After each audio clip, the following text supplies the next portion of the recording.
إن الحمد لله نحمده ونستعينه ونستغفره ونؤمن به ونتوكل عليه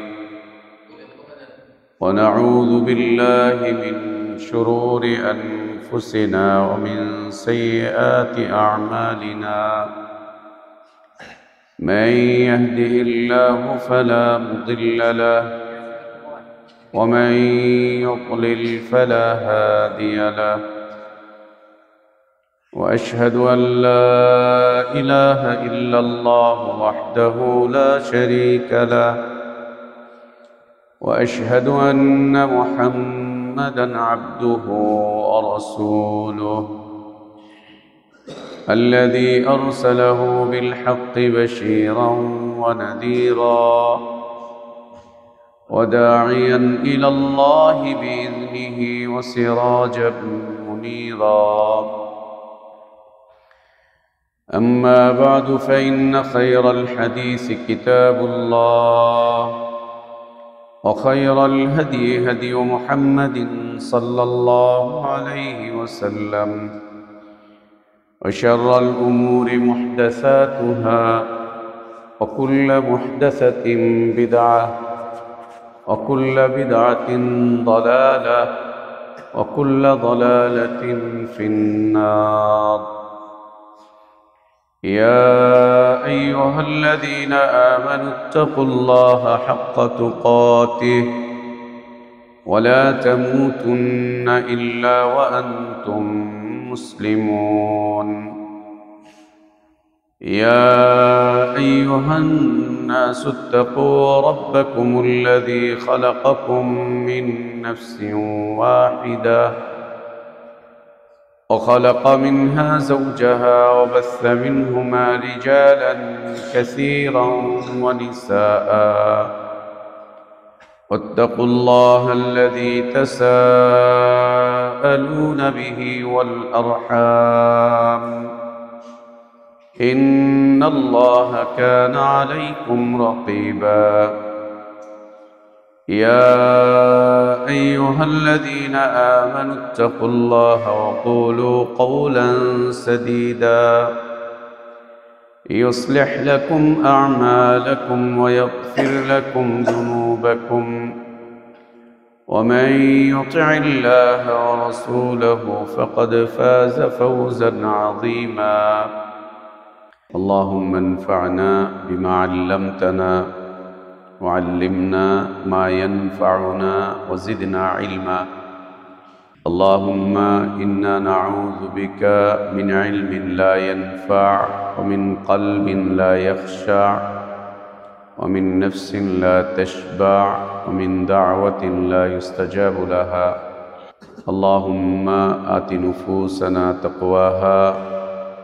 وزكها أنت خير من زكاها أنت ولينا ومولاها يا حي يا قيوم برحمتك نستغيث أصلح لنا شأننا كله ولا تكلنا إلى أنفسنا طرفة عين سبحانك لا علم لنا إلا ما علمتنا إنك أنت العليم الحكيم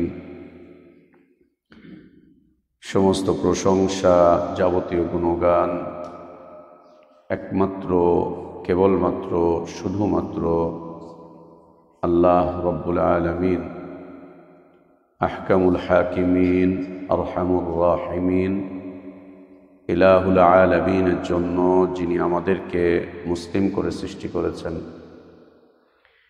যিনি আমাদের জন্য উত্তম হালাল রিজকের ব্যবস্থা করেছেন, যিনি আমাদেরকে বিশুদ্ধ হিদায়াতের পথে আহ্বান জানিয়েছেন, যিনি আমাদেরকে মৃত্যু দিবেন, যিনি আমাদেরকে পুনরায় কিয়ামতের দিন তাঁরই সামনে হিসাবের মুখোমুখি করবেন এবং বিশুদ্ধ ঈমান বিশুদ্ধ আমলের ভিত্তিতে যিনি আমাদেরকে নাজাত আর জাযা দান করবেন, সে আল্লাহরই প্রশংসা যিনি এই মুবারক সময়ে আল্লাহর এই পবিত্র ঘরে দ্বীনী তালিমি মজলিসে স্বল্প সময়ের জন্য আমাদেরকে বসার তৌফিক দান করেছেন। আলহামদুলিল্লাহ।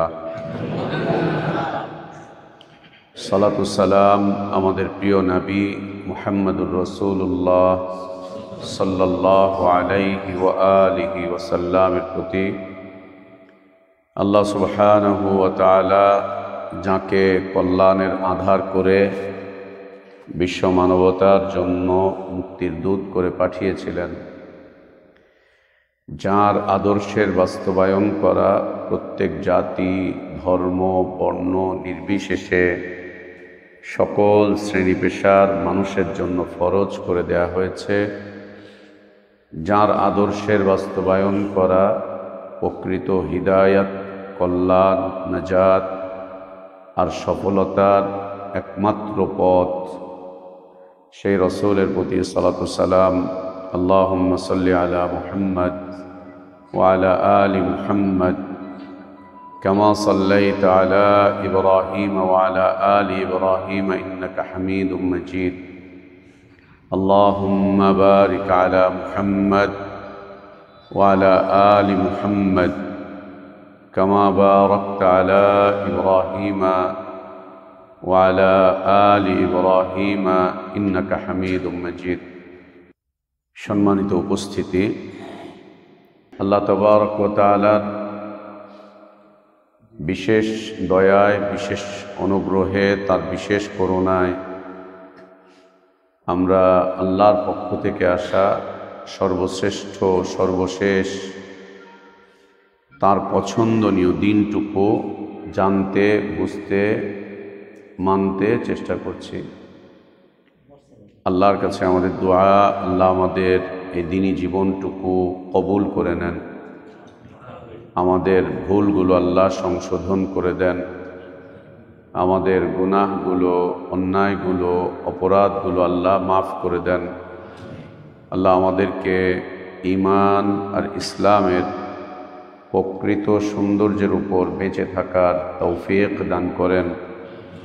ঈমান আর ইসলামের পূর্ণতার উপরেই আল্লাহ আমাদেরকে মৃত্যু দান করেন, আমিন।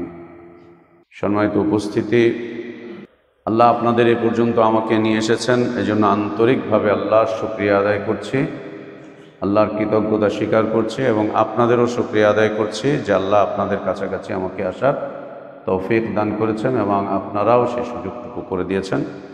আল্লাহ যেন এর উত্তম বিনিময় আপনাদেরকে জান্নাতের মাধ্যম দিয়েই দান করেন। উপস্থিতি, সংক্ষিপ্ত আকারে আজকে আমি দুটি বিষয় নিয়ে কথা বলবো। সংক্ষিপ্ত আকারে দুটি বিষয় নিয়ে আমি কথা বলব। একটি হচ্ছে আমাদের দুনিয়ার এই জীবনের ভিত্তি, দ্বিতীয়ত হচ্ছে আমাদের দুনিয়ার এই জীবনের লক্ষ্য এবং উদ্দেশ্য। এই দুটি বিষয়ে সংক্ষিপ্ত আলোচনা করে আমি আমার আলোচনা ইতি টানব। আল্লাহর কাছে দোয়া করছি আল্লাহ যেন তাই বলা এবং শোনার তৌফিক দান করেন, যা বলা এবং শোনাটা আমাদের দ্বীনের জন্য কল্যাণ হয়। ওই সমস্ত কথা বলা এবং শোনা থেকে আল্লাহ আমাদেরকে যেন দূরে রাখেন, যা বলা এবং শোনাটা আমাদের দ্বীনের জন্য ক্ষতিকর, তা থেকে যেন আল্লাহ আমাদেরকে দূরে রাখেন, আমিন। আল্লাহ তাবারক ওয়া তাআলা আমাদেরকে দুনিয়ায় খুব সংক্ষিপ্ত একটা জীবন দিয়েছেন।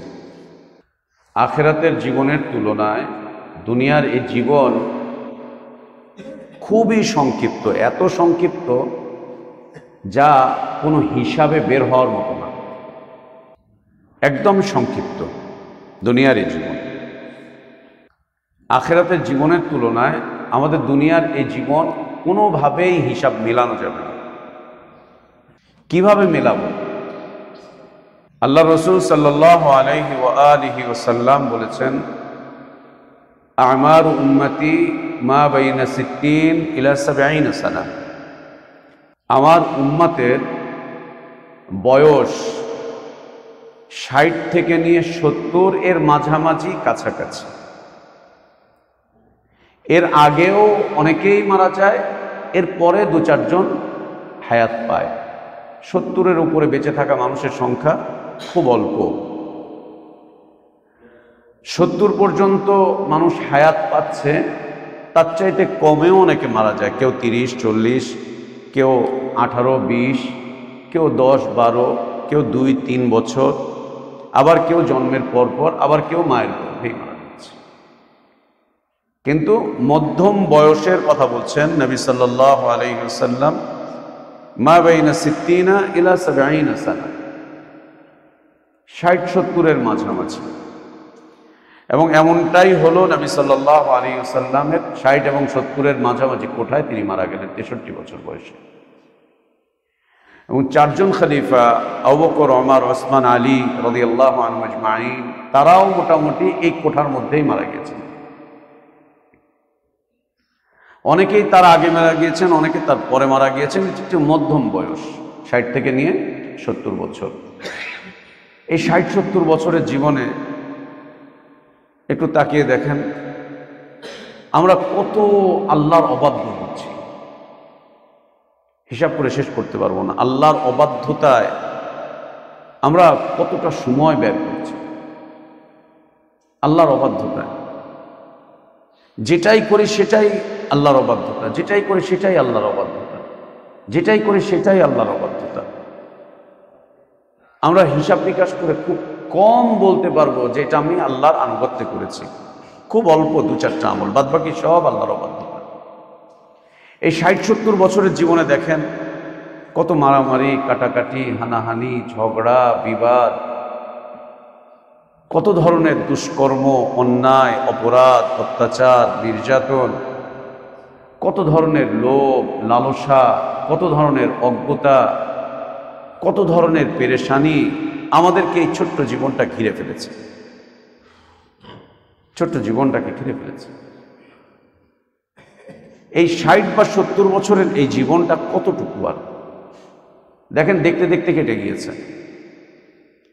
আপনারা যারা এখানে মুরব্বী আছেন, দেখতে দেখতেই কিন্তু এই জীবনটা কেটে গিয়েছে। আমি আমার জীবন নিয়েও যদি চিন্তা করে দেখি যে দেখতে দেখতে কেটে গিয়েছে, ওই দিন মনে হয়েছে আমি এরকম, আজকে মনে হচ্ছে এরকম। এরই মধ্যে দেখলাম জীবনের 48-49 বছর কেটে গেল, এখনো মনেই হয়নি যে কোনো বয়স হয়েছে। চলে গিয়েছে 48-49 বছর।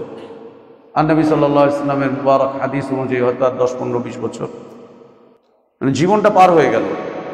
এত সংক্ষিপ্ত একটা জীবন, সামান্য একটু জীবন।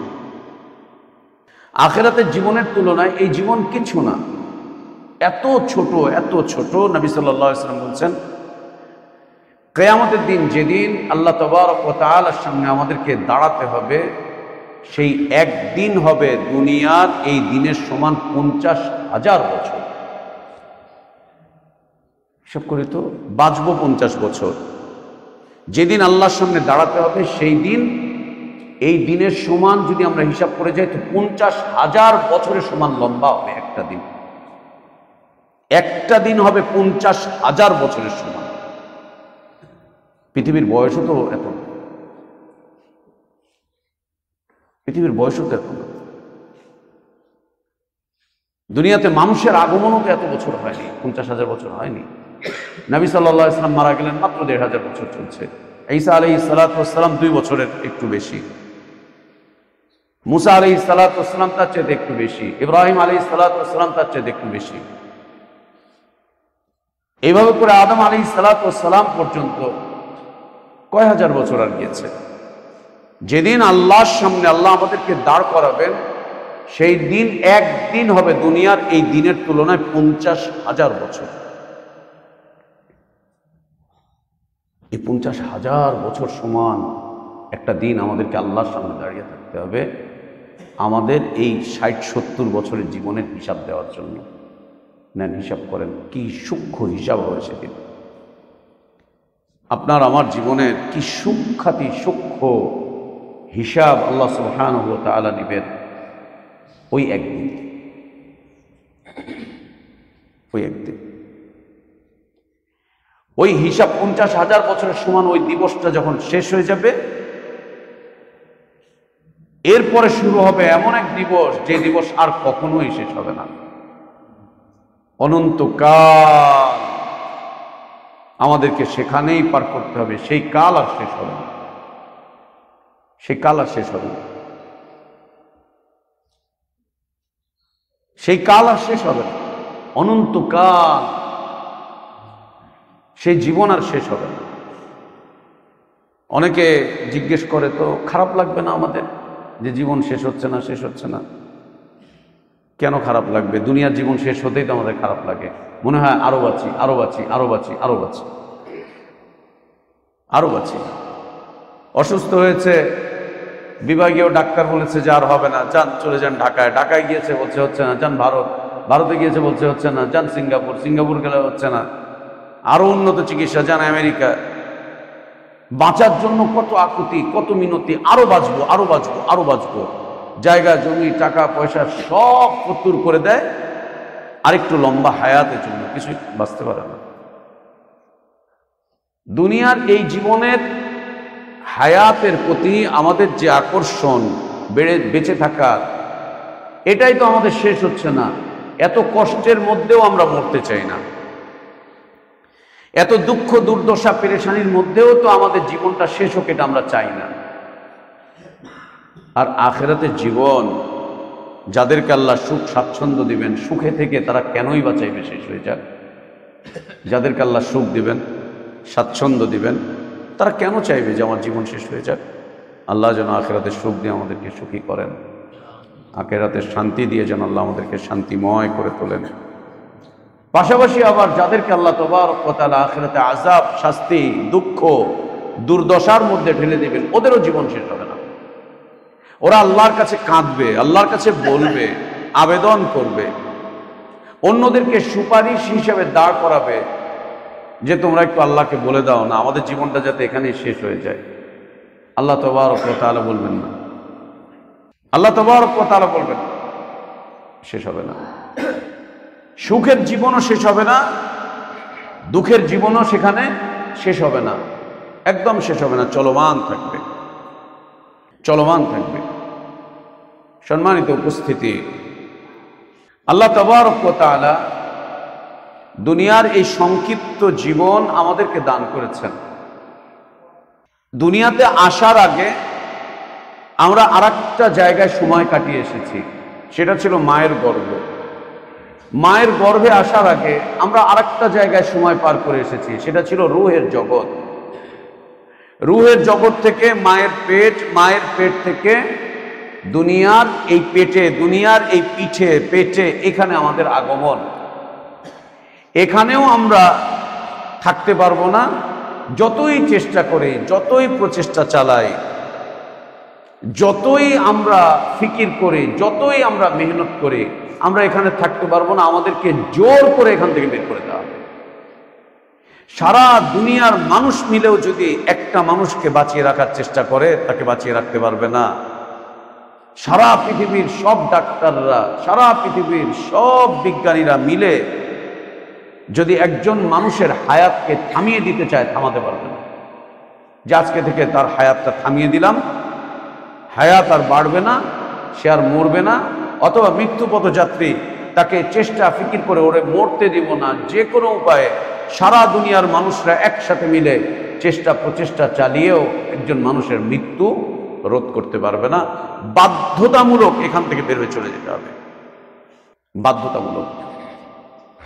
মায়ের পেটে যেমন সময় পার করার পরে আমরা থাকতে পারিনি, ব্যথা অনুভব শুরু হয়েছে, ব্যথা তোড়ে বাচ্চা প্রসব করে দিয়েছে মা, আমাদেরকে প্রসব করেছে মা, ব্যথার তোড়ে আর রাখতে পারেনি, জোরপূর্বক ওখান থেকে আমাদেরকে বের করে দেওয়া হচ্ছে, ধাক্কা মেরে বের করা হচ্ছে। এটি আল্লাহর সুন্নাত, এটি আল্লাহর বিধান। আমরা থাকতে পারিনি মায়ের পেটে, জোর করে সেখান থেকে আমাদেরকে প্রেসার দিয়ে বের করে দেওয়া হয়েছে, বের হয়ে যাও। ঠিক একই রকম আপনার এই বাড়ি, আপনার এই ঘর, আপনার এই জমিন, আপনার এই এলাকা, আপনার এই আত্মীয় স্বজনদের ঘিরে থাকা, আপনার এই লোকজনদের ঘিরে থাকা, এর মাঝখান থেকে কেমনি যেন আপনাকে এখান থেকে জোর করে বের করে দেওয়া হবে। আপনার আমার বের হয়ে যাওয়াকে কেউ ঠেকাতে পারবে না, কেউ ঠেকাতে পারবে না। এখান থেকে বের করে দিয়ে আরেকটা গর্তের ভিতরে আমাকে আপনাকে ডাম্পিং করা হবে, যার নাম হচ্ছে কবর। কবরে মাটি আমাদের এই হাড় গোড় সব খেয়ে একদম শেষ করে ফেলবে, একেবারে মিটিয়ে ফেলবে। এরপরেও আবার কবরেও আমরা দীর্ঘদিন থাকতে পারবো না, যে না ঠিক আছে উঠবো না হাসরের ময়দানে, যাবো না কিয়ামতের মাঠে, শুনেছি ওইটা অনেক ভয়াবহ, বাবা এখানেই থেকে যাই, থাকতে পারবো না। জোর করে কবর থেকে আমাদেরকে উঠিয়ে ফেলা হবে, বাধ্যতামূলক আমাদেরকে উঠতে হবে, থাকতে পারবো না কবরে, বাধ্যতামূলক আমাদেরকে কবর থেকে উঠানো হবে, কেউ আমরা কবরে থাকতে পারবো না, কেউ না। এবং সেই উঠাটা হবে আশ্চর্যজনক এক উঠা। মাটি আমাদের চামড়া খাবে, মাংস খাবে, হাড্ডি খাবে, কুড়ে কুড়ে কুড়ে কুড়ে খেয়ে শেষ করে ফেলবে, শেষ করে ফেলবে। আল্লাহ তাবারক ওয়া তাআলা যখন রাসূলুল্লাহ সাল্লাল্লাহু আলাইহি ওয়া আলিহি ওয়াসাল্লামের কাছে কোরআনুল কারীম নাযিল করলেন, আল্লাহ নবী সাল্লাল্লাহু আলাইহি ওয়াসাল্লামের একটা সুন্দর চিরাচরিত অভ্যাস ছিল, যেটা আমাদের উলামাগণ, আমাদের দায়ীগণ ছেড়ে দিয়েছেন। নবী সাল্লাল্লাহু আলাইহি ওয়াসাল্লামের দাওয়াতি একটা সুন্নাত ছিল, যেটা আমাদের উলামাগণ ছেড়ে দিয়েছেন, যেটা এখন পাওয়া যায় না। আল্লাহ নবী সাল্লাল্লাহু আলাইহি ওয়া আলিহি ওয়াসাল্লামের একটা চমৎকার দাওয়াতি সুন্নাত ছিল। নবী সাল্লাল্লাহু আলাইহি ওয়াসাল্লাম যখন কাফের মুশরিকদেরকে আল্লাহর দিকে ডাকতেন, বলতেন আইয়ুহান নাস কুলু লা ইলাহা ইল্লাল্লাহ, হে মানুষ তোমরা লা ইলাহা ইল্লাল্লাহ স্বীকৃতি দাও, এ কথা বলতেন। এরপরে লেগে যেত বাদানুবাদ, যেমন আমরা কোনো হানাফি এলাকায় গেলে আলোচনা করতে লাগতে দেরি হয় না, আলোচনা শুরু করতে দেরি, আলোচনাও শুরু করতে দেয় না, যদি খালি ওখানে গিয়ে সালাতটা আদায় করি, সালাত দেখলেই বেশ শুরু হয়ে যায়, তারপরে যায়। নবী সাল্লাল্লাহু আলাইহি ওয়াসাল্লাম যে কোনো জায়গায় গিয়ে দাওয়াত দিতেন, খুব সংক্ষিপ্ত কথা বলতেন। যখনই বাদানুবাদ শুরু হয়ে যেত, আল্লাহ নবী সাল্লাল্লাহু আলাইহি ওয়াসাল্লাম তার কথাকে ইতি টানতেন কোরআনুল কারীমের আয়াতের তেলাওয়াতের মাধ্যম দিয়ে, কোরআন তেলাওয়াত করতেন। যেহেতু ওরা আরব ছিল, আরবি ভাষার ছিল, সাহিত্যের চর্চা ছিল সেখানে, ওরা বুঝতে পারতো এ তো সাধারণ কোনো কথা না, এ তো সাধারণ কোনো কালাম না, এ তো সাধারণ কোনো বক্তব্য না, এটা কোনো লেকচারারের লেকচার না, এটা কোনো ক্যানভাসারের ক্যানভাস না, এটা কোনো আলোচকের আলোচনা না, এ আজীব এক কিছু বলছে, আজীব এক কিছু বলছে। নবী সাল্লাল্লাহু আলাইহি ওয়াসাল্লাম কোরআনের আয়াত শুনিয়ে দিয়ে ওখান থেকে চলে যেতেন। ওরা এখন এই আয়াত নিয়ে বোকা হয়ে হা করে বসে থাকতো, যে কি বলে গেল, আশ্চর্য তো, এ তো আমাদের হৃদয়ের ভিতরে ঢুকে যাচ্ছে। এর কোনো জবাব তারা দিতে পারত না, কোনো জবাব দিতে পারত না, লা জবাব হয়ে যেত, জবাব দিতে পারত না, কোনো জবাব নাই। তো আল্লাহ নবী সাল্লাল্লাহু আলাইহি ওয়াসাল্লামের উপর যখন কোরআন নাজিল হলো, নবী সাল্লাল্লাহু আলাইহি ওয়াসাল্লাম তাদের কাছে কোরআনুল কারীমের তেলাওয়াত করলেন, তখন তারা এই নিয়ে মন্তব্য করলো। তাদের মন্তব্যগুলোকে আল্লাহ তাবারক ওয়া তাআলা সূরাতুল কাফ এ তুলে ধরেছেন। আল্লাহ বলছেন, কাফ ওয়াল কুরআনিল মাজিদ বাল আজিবু আন জাআহুম মুনযিরুম মিনহুম فقال الكافرون هذا شيء عجيب أإذا متنا وكنا ترابا ذلك رجع بعيد قد علمنا ما تنقص الأرض منهم وعندنا كتاب حفيظ بل كذبوا بالحق لما جاءهم فهم في أمر مريج। ওরা কোরআন তেলাওয়াত শুনে বলছে, বাল আজিবু আন জাহুম মুনযিরুম মিনহুম। কোরআন যখন তেলাওয়াত শুনেছে নবী সাল্লাল্লাহু আলাইহি ওয়াসাল্লামের মুখে, ওরা হতভম্ব হয়ে গিয়েছে, আশ্চর্যান্বিত হয়ে গিয়েছে। কি ব্যাপার? এই মুহাম্মদকে তো আমরা চিনি, ও তো আমাদেরই বাচ্চা, আমাদেরই ভাতিজা, আমাদেরই ভাগিনা, আমাদেরই ভাই। ও তো তেমন লেখাপড়া জানে না, ও তো ছোটবেলা থেকে এতিম ছিল, অসহায় ছিল, ওর তো তেমন কোনো বাড়ি ঘর টর কিচ্ছু নেই। আমাদের মধ্য থেকে একজন লোক আমাদেরকে আল্লাহর দিকে ডাকতেছে। ওরা হতবাক হয়ে গেল, এটা কি? যেমন মনে করেন গোষ্ঠীর একটা ছেলে বড় আলেম হয়ে গেছে, যার জ্ঞান আছে সে তাকে সম্মানের সাথে নেয়, আর যার জ্ঞানটা নেই আর হইছে ওই যে আব্দুল্লাহ পুত হ্যান তেন, আর তো কি আর হয়েছে, আমি দেখছি না কদিন আগে ও লেঙ্গি দিয়ে আনে কাঁচা মাইরা এই করছে সেই করছে। মক্কার মুশরিকরা নিতে পারছিল না। আমাদের ছেলে মুহাম্মদ ও নাকি নবী, আমাদের ছেলে মুহাম্মদ ও নাকি রসুল, আমাদের ছেলে মুহাম্মদ ওর কাছে নাকি আসমান থেকে আল্লাহ কিছু নাজিল করতেছেন, আমাদের ছেলে মুহাম্মদ ও আমাদেরকে জাহান্নামের ভয় দেখাচ্ছে, আমাদের ছেলে মুহাম্মদ ও আমাদেরকে জান্নাতের কথা বলে, আমাদের ছেলে মুহাম্মদ ও আমাদেরকে বলতেছে আমরা নাকি সঠিক পথের উপরে নাই, আমরা নাকি ভুলের উপরে আছি, আমাদের ছেলে মুহাম্মদ ও আমাদেরকে বলছে আল্লাহ নাকি শাস্তি দিবেন, আযাব দিবেন, ও নাকি বাঁচাতে পারবে না। আনজাহুম মুনযিরুম মিনহুম সাল্লাল্লাহু আলাইহি ওয়াসাল্লাম। তারা হতবাক হয়ে গেল, আমাদের মধ্য থেকে নবী, আমাদের ছেলে নবী, এটা আবার কোন কথা? আর যদি আল্লাহ নবী দেনও তো এই মুহাম্মদকে কেন, এই ছেলেকে কেন, এই লোককে কেন? আমাদের গোষ্ঠী ছেলে, আমাদের ওলাবান, আমাদের এই সেই, একে কেন? আমাদের কত বড় বড় নেতা আছে, তাদেরকে আল্লাহ কেন দিলেন না? আমাদের সম্ভ্রান্ত ব্যক্তিকে দিতেন, এমপি সাহেবকে দিতেন, মন্ত্রীকে দিতেন, আমাদের যে প্রফেসর সাহেব আছে তাকে আল্লাহ নবী বানাতেন। ওরা নামও প্রস্তাব করলো আল্লাহর কাছে, নামও প্রস্তাব করলো আল্লাহ তাবারক ওয়া তাআলার কাছে। আল্লাহু আকবার। আল্লাহ কাকে নবী বানাবেন আর দুনিয়ার মানুষ আল্লাহর কাছে নাম প্রস্তাব করতেছে। এই যেন সংসদের এমপি ইলেকশন বাকি ছিল, এই যেন চেয়ারম্যান ইলেকশন বাকি ছিল, আমরা আমাকে বৈঠক থেকে একটা সিলেকশন করে দিলাম, নেন এখন আপনারা সব ভোট দিয়ে দেন। সুবহানাল্লাহ। এই যেন এরকম কিছু।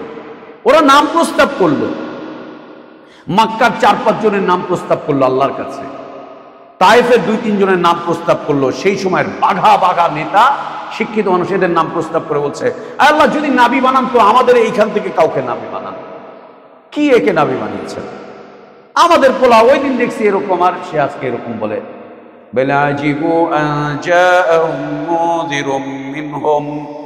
ওরা হতভম্ব হয়ে গেল, আমাদের ছেলে কিভাবে এত বড় কিছু? فقال الكافرون هذا شيء عجيب। আল্লাহ নবী যখন তেলাওয়াত করে শোনাতেন, ও তেলাওয়াত শুনে বলতো শাইউন আজীব। কি শোনাচ্ছে? আমরা তো এর আগে কোনোদিন শুনি নাই। এ কি পড়ছে, কি তেলাওয়াত করছে? এ তো কোনো বই পুস্তকে পাওয়া যায় না, কোনো শিক্ষকের কাছেও আমরা এরকম পাই নাই, কবির কবিতাতেও এরকম পাওয়া যায় না, সাহিত্যিকের সাহিত্যেও পাওয়া যায় না, আলোচকদের আলোচনাতেও পাওয়া যায় না। হাদা শাইউন আজীব। কোরআন এক আশ্চর্যজনক কিতাব। আর কোরআনে কি বলছে জানো? এই কোরআনের মূল একটা কথা, দামি একটা কথা, সেটা কি? আইদা মিতনা ওয়া কুন্না তুরাবা যালিকা রাজউন বাঈদ। আমরা মরে যাব, এটা তো সত্য। অকুন্না তুরাবান, আমাদেরকে মাটির নিচে দাফন করে দেওয়া হবে, আমরা মাটির সাথে মিশে যাব, এরপরে নাকি আমাদেরকে আবার উঠানো হবে। যালিকা রাজউন বাঈদ, আমাদেরকে নাকি আবার আল্লাহ উঠাবেন। কোরআনে কথা বলছে আমাদেরকে দাফন করে দেওয়ার পর আমরা মাটির মধ্যে মিশে যাব, ওইখান থেকেই নাকি আল্লাহ আবার আমাদেরকে উঠাবে। মাটি তো আমাদেরকে খেয়ে ফেলবে, গলিয়ে ফেলবে, শেষ করে ফেলবে, পোকা আমাদের এগুলো সব শেষ হয়ে যাবে, আমাদের তো কিচ্ছু থাকবে না অস্তিত্ব। আমরা নাকি আবার ওখান থেকে উঠে দাঁড়াবো, কিয়ামত হবে, কিয়ামতের ময়দানে যাব। যালিকা রাজউন বাঈদ। এই প্রত্যাবর্তন, এই উঠা, এটা অনেক দূরের ব্যাপার স্যাপার। কেমনে হবে? ও এখন হতভম্ব হয়ে গেল, কেমনে হবে? মাটি খেয়ে ফেলছে পুরোটা, আবার আমি কেমনে দাঁড়াবো? এই হাত কেমনে হবে? এই পা কেমনে হবে? এই মাথা কেমনে হবে? এই এই এই চোখ কেমনে হবে, এই কান কেমনে হবে, কেমনে হবে, মাটি আবার কেমনে ফিরিয়ে দিবে, কিভাবে ফিরাবে? আল্লাহ তার জবাব দিচ্ছেন, قد علمنا ما تنقص الأرض منهم। তোমরা জানো না, আমি জানি মাটি তোমাদের কতটুকু খেয়েছে, মাটি কতটুকু খেতে পেরেছে, কতটুকু খেয়েছে। মা তানকুসুল আরদ, জমিন তোমাদের কতটুকু নুকসান করেছে, কতটুকু খেতে পেরেছে, আমি আল্লাহ, আমি এটা জানি, তোমরা জানো না। জমিন খেয়ে কোথায় রেখেছে আমি জানি, এটা তোমরা জানো না। ওয়াইন্দানা কিতাবুন হাফিজ, কার কোথায় কবর, কার দেহ কোথায় কি হয়েছে না হয়েছে, এর সব আমার কাছে সংরক্ষিত এক কিতাবের মধ্যে লিপিবদ্ধ আছে। আমি আল্লাহ চাইবো আর সাথে সাথে উঠে যাবে। এবং আল্লাহ তাবারক ওয়া তাআলার কাছে ইব্রাহিম আলাইহিস সালাতু ওয়াস সালাম আবেদন করেছিলেন না, রব্বি আরিনি কাইফা তুহয়িল মাউতা, হে আমার রব, আপনি আমাকে একটু দেখান, কাইফা তুহয়িল মাউতা, আপনি কিভাবে মৃতকে জিন্দা করেন। ক্বালা আওয়ালাম তুমিন, আল্লাহ ইব্রাহিম আলাইহিস সালাতু ওয়াস সালামকে জিজ্ঞেস করলেন, ইব্রাহিম, আমি যে মরাকে আবার জিন্দা করব, তোমার এটা বিশ্বাস হয় না?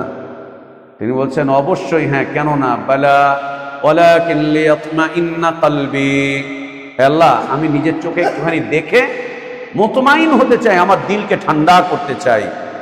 অবশ্যই আপনি করবেন, এটা আমার বিশ্বাস, কিন্তু একটুখানি আশ্বস্ত হতে চাই। আল্লাহ তাবারক ওয়া তাআলা বলছেন, চারটা পাখি ধরে নিয়ে আসো। قال فخذ أربعة من الطير فصرهن إليك ثم اجعل على كل جبل منهن جزءا ثم ادعهن يأتينك سعيا واعلم أن الله عزيز حكيم। চারটা পাখি ধরে নিয়ে আসো, মুরগি সাইজ পাখি ধরে নিয়ে এসো। তিনি ধরে আনলেন, বলছে এগুলোকে জবাই করো, জবাই করে একদম টুকরো টুকরো টুকরো টুকরো করে একদম ঝুরি বানিয়ে ফেলো, একদম ঝুরি বানিয়ে ফেলো। এর পাখা, ডানা, পাখা, পশম টসম টুকরো টুকরো করলে ফসর হুন, একদম ঝুরি ঝুরঝুরি বানায় ফেলো। সুম্মা জাআল আলা কুল্লি জাবাল, আশপাশে যত পাহাড় দেখতেছো এই পাহাড়ের মধ্যে এটাকে উড়িয়ে দাও, ছড়িয়ে দাও, পাহাড়ের মধ্যে উড়িয়ে দাও, যাতে একসাথে কিচ্ছু না থাকে। দিলেন তিনি, টুকরো টুকরো করে ছেড়ে দিলেন, বাতাসে উড়িয়ে দিলেন। আল্লাহ তাবারক ওয়া তাআলা বললেন, সুম্মা দুহুন, ডাকো এবার ইব্রাহিম, এই মুরগি আয়, পাখি আয়। তিনি ডাকলেন, ইয়াতিনাকা সায়া, সবগুলো আল্লাহর আদেশে আবার আগের মতো হয়ে হেঁটে হেঁটে হেঁটে হেঁটে ইব্রাহিম আলাইহিস সালাতু ওয়াস সালামের কাছে চলে আসলেন, আবার চলে আসলেন। বনি ইসরাইলের একজন অপরাধীর কথা আপনারা শুনেছেন না খুতবাতে বা আলোচনায়? একজন গুনাহগার ব্যক্তি এত গুনাহ করেছে, এত গুনাহ করেছে, এত অন্যায় করেছে, শেষ জীবনে এসে তার বোধ হলো যে জীবনটা তো আল্লাহর অবাধ্যতায় কাটিয়ে দিয়েছি, কিছুই তো করতে পারিনি। আল্লাহ যদি আমাকে ধরতে পারেন, এত শাস্তি দিবেন, দৃষ্টান্তমূলক শাস্তি দিবেন।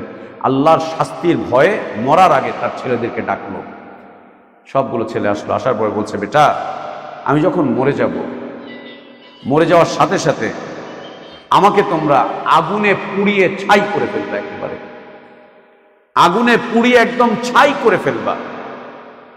ছাই করে তোমরা এটাকে পাহাড়ের উপরে নিয়ে যাবা, প্রবল বাতাস, ঝড় বাতাস যেমন হবে, তখন এটাকে বাতাসে উড়িয়ে দিবা ছাইগুলোকে। ছেলেরা জিজ্ঞেস করলো, কেন বাবা? বলছে, আমি এত গুনাহ করেছি, এত অন্যায় করেছি, এত অপরাধ করেছি আল্লাহর সাথে, যদি আল্লাহ আমাকে ধরতে পারেন, এত শাস্তি দিবেন, আমি আল্লাহর শাস্তির ভয়ে আমি বাঁচতে চাই। আল্লাহর শাস্তির ভয়ে তিনি এই কাজটা করলেন। তো তিনি তার ছেলেদেরকে বললেন, তো ছেলেরা বাবা মৃত্যুর পরে ঠিক এই কাজটা করল, বাবাকে আগুনে পুড়িয়ে ছাই করে প্রবল বাতাসে পাহাড়ের উপরে উড়িয়ে দিল। উড়িয়ে দেওয়ার পরে আল্লাহ তাবারক ওয়া তাআলা জমিনকে আদেশ করলেন, এই ছাইগুলোকে একত্রিত করো, এই জমিন ছাইগুলোকে একত্রিত করো। আল্লাহর আদেশ জমিন মানতে বাধ্য, আল্লাহর আদেশ এই জমিন মানতে বাধ্য। আল্লাহ আদেশ করলেন, এই জমিন এই ছাইগুলোকে একত্রিত করো। সাথে সাথে জমিন ছাইগুলোকে একদম একত্রিত করে ফেলল।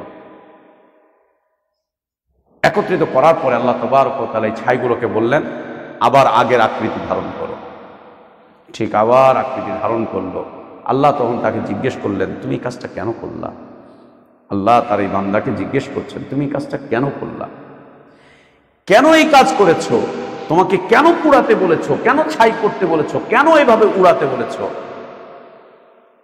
তিনি জবাব দিলেন, মাখাফাতিকা ইয়া রব, আল্লাহ আপনার ভয় করছি, আর কোন উদ্দেশ্য না।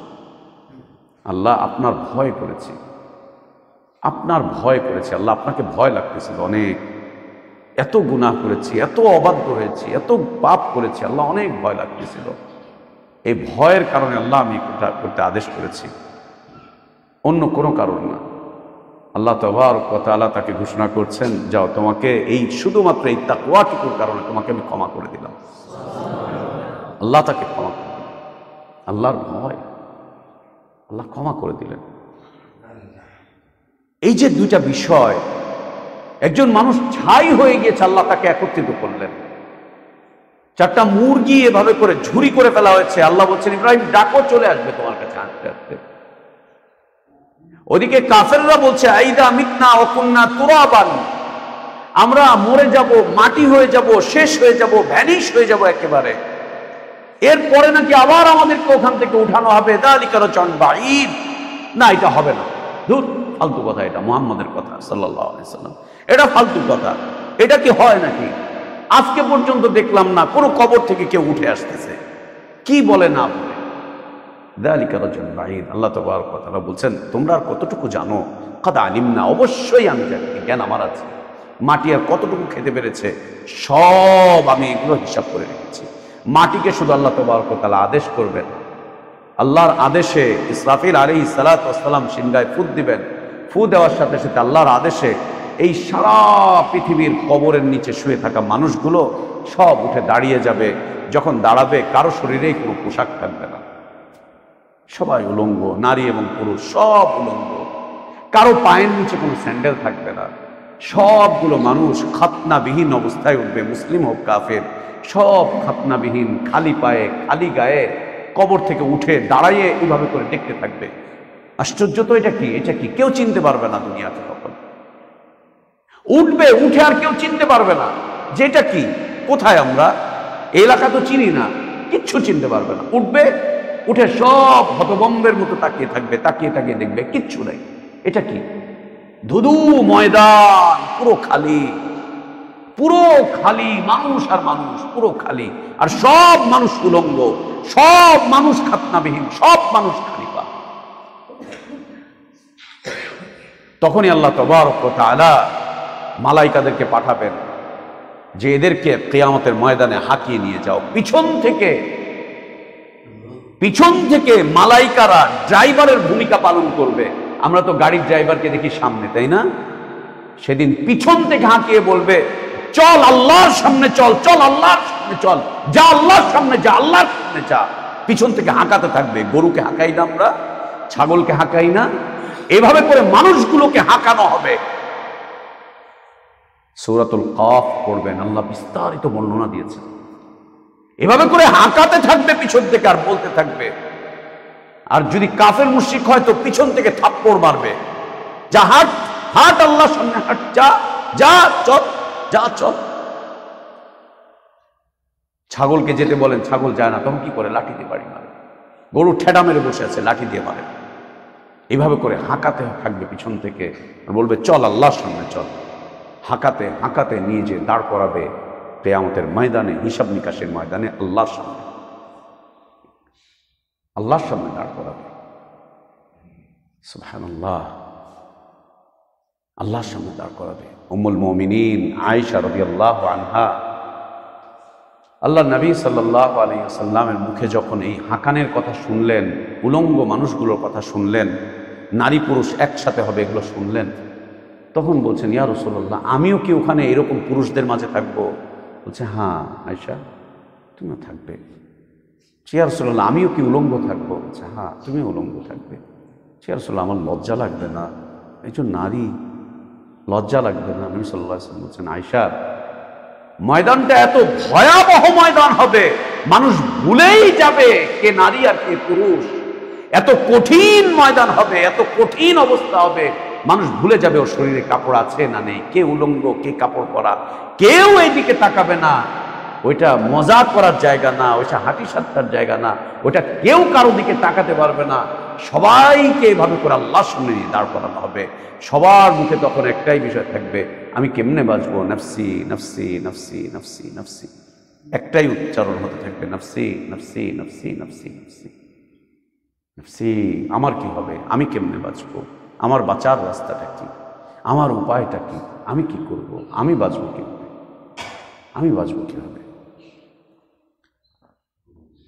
সম্মানিত মুসল্লিবৃন্দ, উপস্থিতি, আল্লাহ তাবারক ওয়া তাআলা আমাদেরকে দুনিয়াতে খুব সংক্ষিপ্ত একটা জীবন দিয়েছেন, খুব সংক্ষিপ্ত, দুনিয়াতে খুব সংক্ষিপ্ত একটা দিয়েছেন জীবন। এই জীবন আপনি চাইলেও, আমরা যখন কিশোর ছিলাম আমাদের বয়সকে বেঁধে রাখতে পারিনি। কিশোর থেকে যখন আমরা যুবক হলাম, আমরা চাওয়ার পরেও আমাদের যৌবনের জীবনটাকে আমরা বেঁধে রাখতে পারিনি। বৃদ্ধের কাতারে এসে আমাদেরকে দাঁড়াতে হচ্ছে। বৃদ্ধ বয়সটাকেও আমরা বেঁধে রাখতে পারছি না। অশীতিপর এক বৃদ্ধের জীবনের দিকে আমরা এগিয়ে যাচ্ছি। নিজে চলতে পারছি না, আরেকজনের কাঁধে ভর করে চলছি। নিজে খেতে পারি না, নিজে দেখতে পারি না, অন্যের আশ্রয়ে আশ্রিত হয়ে আমরা দেখছি। অশীতিপর বৃদ্ধের এক জীবনের দিকে যাচ্ছি। অতঃপর সারা দুনিয়া মিলে চাইলেও আমাকে আপনাকে এই দুনিয়াতে রাখতে পারবে না। বেঁধে, চেষ্টা করে, মেডিসিন দিয়ে, অপারেশন করে, অঙ্গ প্রত্যঙ্গ এইটার সাথে ওইটা ট্রান্সফার করে তাও আমাদেরকে রাখতে পারবে না, তাও রাখতে পারবে না। বাঁচার জন্য কিডনি ট্রান্সফার করে, তাও বাঁচতে পারে না। বাঁচার জন্য লিভার ট্রান্সফার করে, তাও বাঁচাতে পারে না। বাঁচার জন্য ব্লাড ট্রান্সফার করছে, ব্লাড দিচ্ছে একজন আগে, তাও বাঁচাতে পারে না। বাঁচার জন্য আইসিইউতে নিচ্ছে, লাইফ সাপোর্টে নিচ্ছে, লাইফ সাপোর্ট দিয়ে ওকে রাখছে, তাও বাঁচাতে পারছে না। হতবাক সারা দুনিয়ার বিজ্ঞান এবং প্রযুক্তি, হতবাক। মৃত্যুকে জয় করার চেষ্টা করছে, অনাদিকাল থেকে, অনেক বছর আগে থেকে চেষ্টা করছে মৃত্যুকে জয় করতে। কিছু আছে কিনা যা খেলে পরে, যা করলে পরে আর মরবো না, এটা গবেষণা করে আজও বের করতে পারেনি, কিয়ামত পর্যন্ত বের করতে পারবে না। যদি বের করতে পারতো, আর দুনিয়াতে যদি কারো স্থায়ী জীবন হতো, তো আল্লাহ সেই জীবন মুহাম্মদুর রাসূলুল্লাহ সাল্লাল্লাহু আলাইহি ওয়াসাল্লামকে দিতেন, আল্লাহ তাঁকে দিতেন। এবং আল্লাহ নবী সাল্লাল্লাহু আলাইহি ওয়াসাল্লাম মৃত্যুর কিছুদিন আগে আল্লাহ তাবারক ওয়া তাআলা তার সামনে পুরো পৃথিবীটাকে তুলে ধরলেন। হঠাৎ করে একটা আলোর বিচ্ছুরণ ঘটলো, জিবরিল আলাইহিস সালাতু ওয়াস সালাম আলোর বিচ্ছুরণ ঘটালেন। ঘটানোর সাথে সাথে নবী সাল্লাল্লাহু আলাইহি ওয়াসাল্লাম বলেন, ফারাআইতু মাশারিকাল আরদি ওয়া মাগারিবিহা, আমি এই পুরো পৃথিবীর পূর্ব থেকে নিয়ে পশ্চিম পর্যন্ত, উত্তর থেকে দক্ষিণ পর্যন্ত পুরো জমিনের নিচে কত সম্পদ আছে সব আল্লাহ আমার সামনে তুলে ধরলেন। আমি সব দেখলাম যে এই জমিনের নিচে আল্লাহ কত সম্পদ রেখেছেন। বিজ্ঞান দেখবে অনেক পরে, আল্লাহ নবী সাল্লাল্লাহু আলাইহি ওয়াসাল্লামকে আল্লাহ ১৫০০ বছর আগে দেখিয়েছেন যে এই জমিনে কি কি আছে। এই সব দেখিয়ে নবী সাল্লাল্লাহু আলাইহি ওয়াসাল্লামের কাছে আল্লাহ একটা প্রস্তাব পাঠিয়েছেন। একটা প্রস্তাব জিবরিল আলাইহিস সালামের মাধ্যম দিয়ে, যে মুহাম্মদকে জিজ্ঞেস করো, এই যে গোটা দুনিয়ার সব সম্পদ, এই সব সম্পদ তাকে দিয়ে দেওয়া হবে, সে রাজত্ব করবে, টাকা পয়সা কোথাও কোনো অভাব থাকবে না। আল্লাহ নবী সাল্লাল্লাহু আলাইহি ওয়াসাল্লামের জীবনটা খুব অভাবের মধ্যে কেটেছে, তাই না? অনেক অভাবের মধ্যে কেটেছে। আল্লাহু আকবার, আমরা কল্পনাই করতে পারবো না। উম্মুল মুমিনিন আয়েশা রাদিয়াল্লাহু আনহা বলছেন, রাআইতুল হিলাল সুম্মাল হিলাল সুম্মাল হিলাল, তিনটা আরবি মাসের চাঁদ উঠলো। আল্লাহর নবীর এই ঘরে চুলার কোনো আগুন দেওয়ার মতো কিছুই ছিল না। আমরা কি রান্না করব, রান্না যে করব, চুলায় যে আগুন দিব, আগুন দিয়ে কি রান্না করব, এরকম কিছুই ছিল না আমাদের কাছে রান্না করার মতো। তাই চুলা আমরা জ্বালাতে পারি না। চাল নেই, চুলাও নাই, চুলা চলেও নাই। এভাবেই কেটে গিয়েছে। মা আয়েশা বলছেন যে তিনটা চাঁদ পার হয়ে গেল। অভাব, অনটন, একবেলা খায় তো 3 বেলা না খাওয়া থাকা। এবং মা আয়েশা রাদিয়াল্লাহু আনহা বলছেন যে আল্লাহ নবী সাল্লাল্লাহু আলাইহি ওয়াসাল্লামের এই জীবনে, নবুয়তের এই জীবনে 23 বছরে তিনি কোনোদিন পেট পুরে খাবার খেতে পারেননি। পেট ভরে খাবার খেতে পারেননি। এবং এমন একটা দিন কাটে নাই যেই দিন তিনি 2 বেলা খেতে পেরেছেন। দুপুরেও খেয়েছেন, আবার রাতেও খেয়েছেন, এরকম হয়নি। কোনোদিন দুপুরে খেয়েছেন তো রাতে খাবার নেই, রাতে খেয়েছেন তো দুপুরে খাবার হয়নি, সকালে খেয়েছেন তো সারাদিন আর খাবার পান নাই। আগের রাতও না খাওয়া, পরের দিন সকালবেলায় আসলেন ঘরে, এসে জিজ্ঞেস করছেন আয়েশা কোনো খাবার আছে? বলছে না, কোনো খাবার নাই ইয়া রাসূলুল্লাহ। বলছে আলহামদুলিল্লাহ, আমি সিয়াম রেখে ফেললাম। আল্লাহ তাকে সুখ দিবেন নাকি আমাদেরকে দিবেন?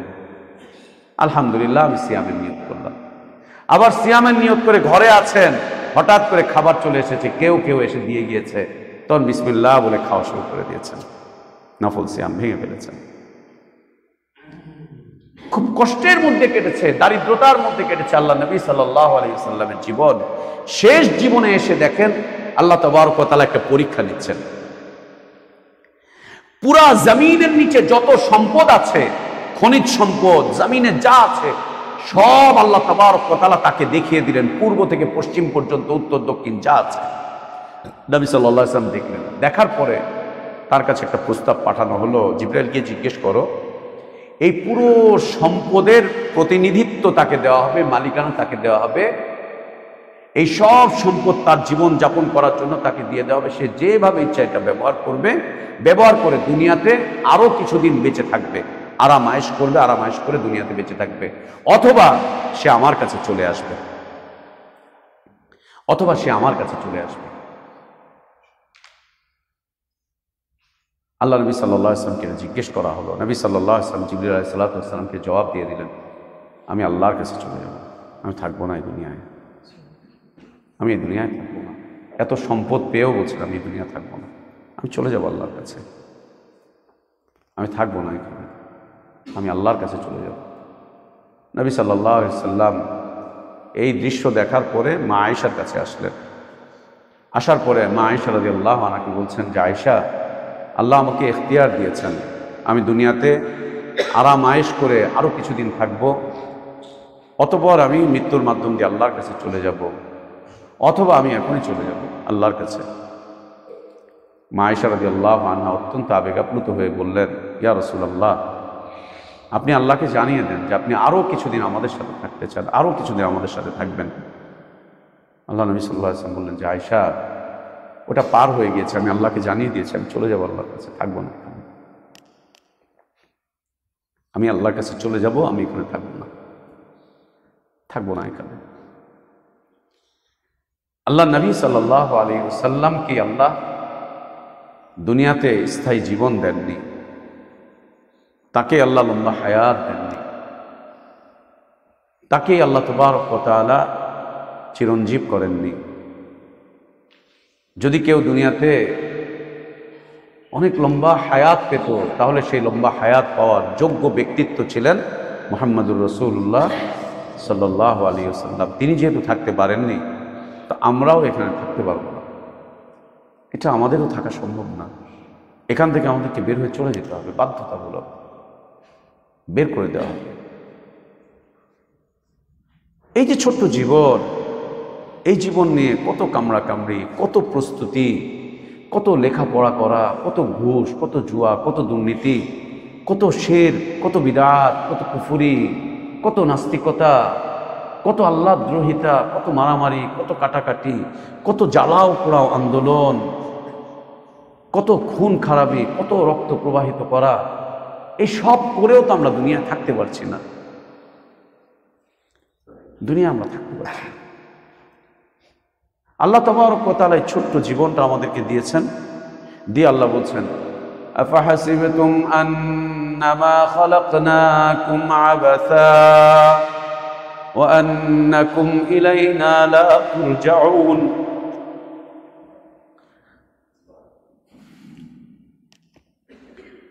ওয়া আন্নাকুম ইলাইনা লা তুরজাউন ফাতাআলা আল্লাহুল মালিকুল হক লা ইলাহা ইল্লা হুয়া রাব্বুল আরশিল কারীম।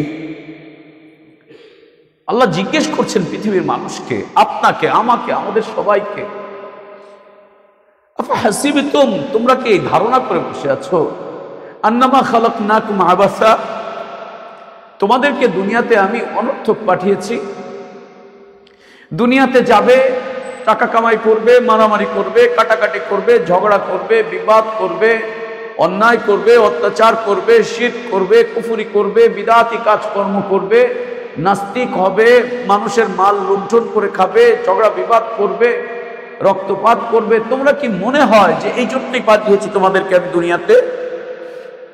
তোমাদেরকে এটাই ধারণা যে তোমাদেরকে দুনিয়াতে আমি রাজনীতি করতে পাঠিয়েছি, সমাজ চালাতে পাঠিয়েছি, তোমাদেরকে রাষ্ট্র চালাতে পাঠিয়েছি? ওই উদ্দেশ্যেই তোমাদেরকে পাঠিয়েছি আমি, যে দুনিয়া কামড়াবা, দুনিয়া খাবা, দুনিয়া নিয়েই সারাক্ষণ ভাববা। ঘরে গেলেও রাজনীতি, বাইরে আসলেও রাজনীতি, মসজিদে আসলেও রাজনীতি, বাজারে গেলেও রাজনীতি, মাদ্রাসায় গেলেও রাজনীতি, কূটনীতি, এই নীতি, ওই নীতি, সেই নীতি। আল্লাহ জিজ্ঞেস করছেন, আফা হাসিবতুম আন্নামা খালাকনাকুম আবাসা। আল্লাহ রাহমুর রাহিমিন, আল্লাহ আহকামুল হাকিমিন, আল্লাহ রব্বুল আলামিন, আল্লাহ যুল জালাল ওয়াল ইকরাম আমাদেরকে জিজ্ঞেস করছেন, তোমরা কি মনে করেছো যে তোমাদেরকে এমনি পাঠিয়েছি দুনিয়াতে? তোমাদের দুনিয়ার জীবনের কোনো ভিত্তি তোমাদেরকে দেইনি, তোমাদের দুনিয়ার জীবনের কোনো কারণ নেই, যা ইচ্ছা তাই করবে, এই জন্য তোমাদেরকে আমি দুনিয়াতে পাঠিয়েছি। আল্লাহ জিজ্ঞেস করছেন, আইয়ুহান নাস, আল্লাহ আপনাদেরকে জিজ্ঞেস করছেন, আমাদেরকে আল্লাহ জিজ্ঞেস করছেন, তোমরা কি মনে করেছো, ভেবে নিয়েছো যে তোমাদেরকে এমনি পাঠিয়েছি দুনিয়াতে, যা ইচ্ছা তাই করবে, যা ইচ্ছা তাই খাবে, যেভাবে ইচ্ছা সেভাবেই চলবে, যা মনে চায় তাই বলবে, যা মনে চায় তাই অর্জন করবে? আল্লাহ তাবারক ওয়া তাআলা আমাদের কাছে প্রশ্ন তুলে ধরেছেন। এই প্রশ্ন দিয়ে আল্লাহ আমাদেরকে জ্ঞান দিচ্ছেন, এই প্রশ্ন দিয়ে আল্লাহ আমাদেরকে সাবধান করছেন, এই প্রশ্ন করে আল্লাহ আমাদেরকে কিছু মনে করিয়ে দিচ্ছেন, এই প্রশ্ন করে আল্লাহ আমাদেরকে প্রস্তুতি নিতে বলছেন, এই প্রশ্ন করে আল্লাহ তাবারক ওয়া তাআলা আমাদেরকে জাগাতে চাচ্ছেন, জাগো, কেন দুনিয়াতে এসেছো, কি করতে দুনিয়াতে এসেছো? আজ পর্যন্ত আমরা কি নিজেদেরকে এই প্রশ্ন করতে পেরেছি কখনো, কেন দুনিয়াতে আসলাম? কোন ব্যবসায়ী নিজেকে কথা প্রশ্ন করে দোকানে বসে বসে, আমি কেন দুনিয়াতে এসেছি? ও নিজেকে প্রশ্ন করে, কেন লাভ হচ্ছে না, কেন লস হচ্ছে? যত মানুষের সাথে সাক্ষাৎ হয়, ও লাভ আর লস নিয়ে হিসাব করে। কোন ডাক্তার নিজেকে জিজ্ঞেস করতে পেরেছে আমি কেন দুনিয়াতে এসেছি? ও রোগীকে কাটে ছাটে, এই করে সেই করে, জিজ্ঞেস করে নিজেকে আমি কেন দুনিয়াতে এসেছি, আল্লাহ কি আমাকে এইটা করার জন্য পাঠিয়েছেন? কোন রাজনীতিবিদ নিজেদেরকে জিজ্ঞেস করে যে আমি কেন দুনিয়াতে আসলাম? এই কুরাজনীতি, এই অসভ্যতার জন্যই কি আমি দুনিয়াতে এসেছি? এই অসভ্যতা করার জন্য আমি দুনিয়াতে এসেছি, এই খুন খারাপি করার জন্য দুনিয়াতে এসেছি। কোন সমাজপতিকে এই কথা নিজেকে জিজ্ঞেস করে যে কেন আমি দুনিয়াতে আসলাম? আর আল্লাহ আমাদেরকে প্রশ্ন করছেন, তোমরা কি ভাবছো কেন তোমাদেরকে পাঠিয়েছি? অনর্থক পাঠিয়েছি মনে করছো? আর তোমরা কি এইটা ধারণা করে বসে আছো, লা তুরজাউন, আমার কাছে আসবা না, কবরে যাবা না, কবর থেকে উঠবা না, কিয়ামতের ময়দানে এসে দাঁড়াবা না? তোমরা কি এটা জীবনে ধারণা করছো যে তোমাদের হিসাব নিকাশ নেওয়া হবে না? এটা ধারণা করছো যে তোমাদেরকে আমি আযাব দিব না, শাস্তি দিব না? আন্নাকুম ইলাইনা লা তুরজাউন, আসবা না মনে করছো আমার কাছে? মনে করছো আসবা না আমার কাছে? সুবহানাল্লাহ। আল্লাহ এই সংক্ষিপ্ত একটা জীবন দিয়েছেন। এই জীবন আল্লাহ তাবারক ওয়া তাআলা একটা ভিত্তির উপরে দাঁড় করিয়েছেন, যে ভিত্তি আমরা হারিয়ে ফেলেছি, যে ভিত্তি আমরা ছেড়ে দিয়েছি। দুনিয়া কামাই করতে গিয়ে, দুনিয়া খেতে গিয়ে, দুনিয়া নিতে গিয়ে, দুনিয়া ধরতে গিয়ে এই ভিত্তিকে আমরা নিজেরা নষ্ট করে ফেলেছি, একদম বরবাদ করে দিয়েছি, শেষ করে দিয়েছি। দুনিয়ায় আমাদের জীবন আল্লাহ তাবারক ওয়া তাআলা একটা ভিত্তির উপরে দিয়েছেন। সেই ভিত্তি হচ্ছে আল্লাহর দাসত্ব, আর কারো দাসত্ব না। আল্লাহর দাসত্ব, আর কারো দাসত্ব না। আর কারো কাছে মাথা ঝুঁকানো না, আর কারো কাছে আত্মসমর্পণ করা না, আর কারো উপরে তাওয়াক্কুল করা না, আর কাউকে খুশি করার চেষ্টা করা না। আল্লাহর দাসত্ব, আল্লাহর আনুগত্য, আল্লাহর ইবাদত, এই ভিত্তির উপর আল্লাহ আমাদেরকে দুনিয়ার জীবনটা দান করেছেন। দুনিয়ার জীবনের ভিত্তি এটা, আল্লাহর দাসত্ব, আল্লাহর আনুগত্য, আল্লাহর ইবাদত। যদি এই ভিত্তি থেকে এক চুল নড়ে যাই, আমরা এক চুল নড়ে যাই, শতভাগ নড়া লাগবে না, এক চুল যদি নড়ে যাই, আমাদের দুনিয়ার জীবন বরবাদ হয়ে যাবে, যেমন বরবাদ হচ্ছে উম্মতে ইসলামের জীবন। এতক্ষণ তো মসজিদে আছি, বিরক্ত হচ্ছি, একটু পরে উঠে গিয়ে যে যার বাসায় গিয়ে টেলিভিশনের সামনে বসবো, ভুলে যাব যে এতক্ষণ কি আলোচনা হয়েছে, ছেড়ে দিব একটু পরে, বরবাদ করে দিব আমরা সবকিছু। এটা একটা ভিত্তি জীবনের, আল্লাহর দাসত্ব, আল্লাহর আনুগত্য, আল্লাহর ইবাদত। এই ভিত্তি থেকে কেউ যদি এক চুল পরিমাণ নড়ে যায়, ওর জীবনের উদ্দেশ্য বরবাদ হয়ে যাবে, জীবনের উদ্দেশ্য শেষ, জীবনের উদ্দেশ্য শেষ শেষ। দ্বিতীয়ত, আল্লাহ তাবারক ওয়া তাআলা দুনিয়ার আমাদেরকে এই জীবনটা দিয়েছেন, একটা সুযোগ হিসাবে দান করেছেন, একটা সুযোগ। এবং মনে রাখবেন, এটা প্রথম এবং শেষ সুযোগ, এরপরে আর আল্লাহ আমাদেরকে কোনো সুযোগ দিবেন না। একটা সুযোগ দিয়েছেন, প্রথম সুযোগ এটা, শেষ সুযোগ এটা। স্কুলে পড়েছি, কলেজে পড়েছি, মাদ্রাসায় পড়েছি, ইউনিভার্সিটিতে আমরা পড়েছি, একটা সাবজেক্টে ফেল করলে আবার সেটা রিটেস্টের ব্যবস্থা আছে, দ্বিতীয়বার আমরা পরীক্ষা দিতে পারি, একাধিকবার পরীক্ষা দিতে পারি। এইখান থেকে না পারলে আরেক জায়গা থেকে দিতে পারি, আরেক জায়গায় না পারলে আরেক জায়গায় থেকে দিতে পারি। একবার না পারলে আমরা শতবার চেষ্টা করে দেখতে পারি যে কোনো রাস্তা আছে কিনা, কোনো রাস্তা আছে কিনা, কোনো রাস্তা আছে কিনা। সম্মানিত উপস্থিতি, আল্লাহ দুনিয়ার এই জীবনটা আমাদেরকে প্রথম এবং শেষ সুযোগ হিসাবে দিয়েছেন। এই সুযোগ হচ্ছে আমাদের আখিরাতকে সুন্দর করার জন্য, আমাদের আখিরাতের জীবনের প্রস্তুতি নেওয়ার জন্য, আখিরাতের জীবনটাকে আলোকিত করার জন্য, আখিরাতের জীবনের জন্য কিছু কামাই করার জন্য আল্লাহ একটা সুযোগ দিয়ে রেখেছেন। হঠাৎ করে মালাকুল মাউত আসবে, রূহ ছিনিয়ে নিয়ে যাবে, এই সুযোগ আমাদের থেকে হাতছাড়া হয়ে যাবে, চাইলেও আর কেউ ফিরিয়ে দিবে না, চাইলেও আর ফিরে দিবে না। মানুষ কি চাইবে আল্লাহর কাছে? আল্লাহ বলছেন হ্যাঁ চাইবে, চাইবে। আল্লাহ বলছেন হাত্তা ইযা জাআ আহাদাহুমুল মাউত ক্বালা রাব্বিরজিউন লাআল্লি আমালু সালিহান ফীমা তারাকতু কাল্লা ইন্নাহা কালিমাতুন হুয়া কাইলুহা ওয়া মিন ওয়ারাইহিম বারযাখুন ইলা ইয়াউমি ইউবআসুন। মানুষের কাছে যখন মালাকুল মাউত মৃত্যু নিয়ে চলে আসে, তখন এই মৃত্যু পথযাত্রী ব্যক্তি বলতে থাকে আল্লাহর কাছে আবেদন করে, রব্বিরজিউন, আল্লাহ আমাকে ফিরিয়ে দেন, অল্প সময়ের জন্য ফিরিয়ে দেন। কতটুকু? লাআল্লি আমালু সালিহান ফীমা তারাকতু, আল্লাহ দু চারটা নিয়ে আমল করা বাকি আছে, ওইটা শুধু করে দিব। কি? তওবা করব, শুধু তওবা করব আপনার কাছে। আর কি? যত সম্পদ আছে সব সম্পদ আপনার রাস্তায় দান করে আপনার আযাব থেকে বাঁচার চেষ্টা করব। একটুখানি নিয়ে আমল বাকি আছে, সেটা কি? ফাসাদদাকা ওয়া কুম মিনাস সালিহিন, তওবা করব আর যত সম্পদ আছে সব দান করে দিব, ওয়াকফ করে দিব আল্লাহ তোমার নামে। এতটুকু করতে কয় মিনিট সময় লাগে? 2-3 মিনিট।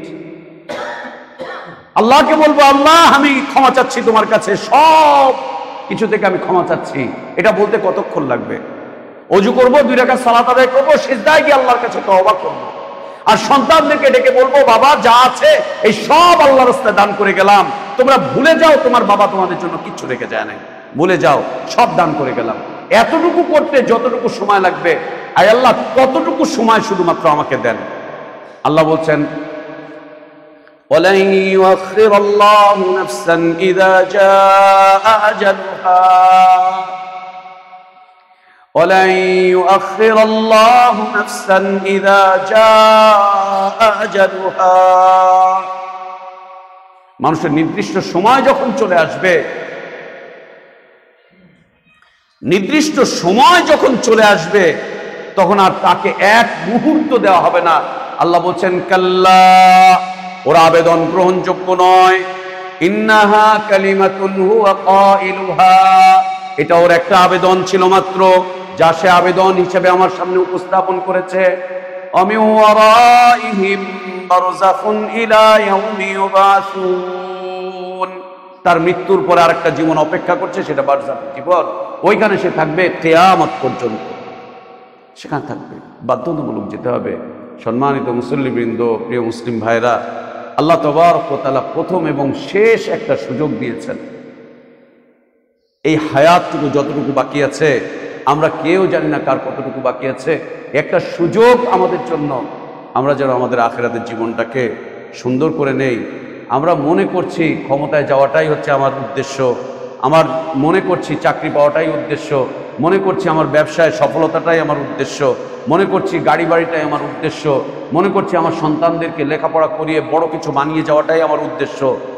না, আল্লাহ তাবারক ওয়া তাআলা আমাদের উদ্দেশ্য করে দিয়েছেন আমরা যাতে আমাদের আখিরাতকে সুন্দর করি, আখিরাতের জন্য প্রস্তুতি নেই, আখিরাতের জীবনটাকে যেন আমরা সাজাই, আখিরাতের জীবনের জন্য যেন আমরা প্রস্তুতি গ্রহণ করি, ওইটার জন্য যেন আমরা মেহনত করি, ওটার জন্য যেন আমরা ফিকির করি, ওই পথে যাতে আমরা আমাদের অবস্থানটাকে সুন্দর করি, মজবুত করি। এই জন্য আল্লাহ তাবারক ওয়া তাআলা প্রথম এবং শেষ একটা সুযোগ দিয়েছেন। এই সুযোগটা যেদিন আমাদের হাত থেকে ছাড়া হয়ে যাবে, আমাদেরকে কেউ আর এই সুযোগ এনে দিতে পারবে না, কেউ এনে দিতে পারবে না। সেই দিন আমরা সবাই একা হয়ে যাব, একদম একা হয়ে যাব। সেদিন আমরা সবাই খুব নিঃস্ব হয়ে যাব, সেদিন আমরা সবাই খুব অসহায় হয়ে যাব। সেদিন আমাদের পাশে এসে কেউ দাঁড়াবে না, দাঁড়ালেও তাদের কোনো আবেদন কাজে আসবে না। আবেদন করতে পারবে, কিন্তু আল্লাহ তাবারক ওয়া তাআলা আবেদনগুলো গ্রহণ করবেন না। সুযোগ যদি হাত থেকে ছাড়া হয়ে যায়, এই সুযোগ আর আমরা ফিরে পাবো না। আল্লাহর কাছে আমাদের দোয়া, আল্লাহ আমাদেরকে যেই কারণে দুনিয়াতে পাঠিয়েছেন, সেই কারণটুকু জেনে বুঝে সেটা পালন করার তৌফিক আমাদেরকে দান করেন। যে সুযোগটুকু আল্লাহ আমাদেরকে দান করেছেন, এই সুযোগটুকু কাজে লাগাবার তৌফিক আল্লাহ আমাদেরকে দান করেন। আমরা যাতে করে আল্লাহর বান্দা হিসেবে দুনিয়াতে বাঁচতে পারি, আল্লাহর দাসত্ব করতে করতেই দুনিয়া থেকে যেন যেতে পারি, আল্লাহর আনুগত্য করতে করতেই যেন দুনিয়া থেকে বিদায় নিতে পারি, সেই তৌফিক আল্লাহ আমাদেরকে দান করেন।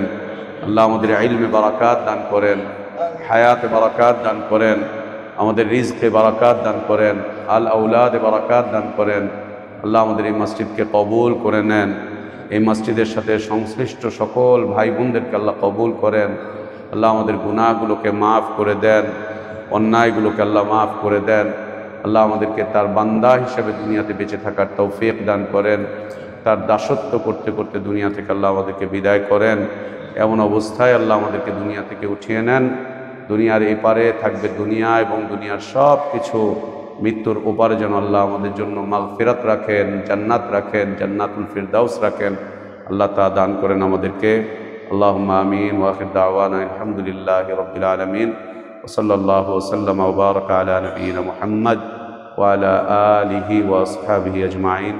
সুবহানাকা আল্লাহুম্মা ওয়া বিহামদিকা আশহাদু আল্লা ইলাহা ইল্লা আনতা আস্তাগফিরুকা।